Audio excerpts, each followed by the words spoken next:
Hi, Geraldine back with you again.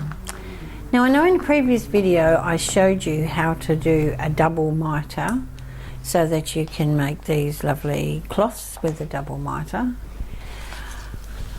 But there's a much easier way to be able to do that if you own one of these rulers.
You can see there you have a beautiful double mitred corner without any stress.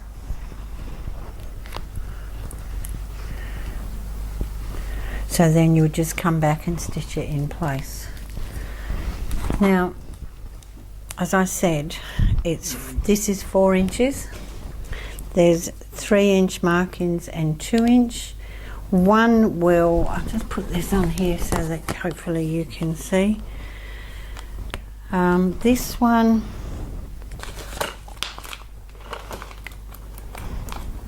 pretty much gives you 2 3/4 finished.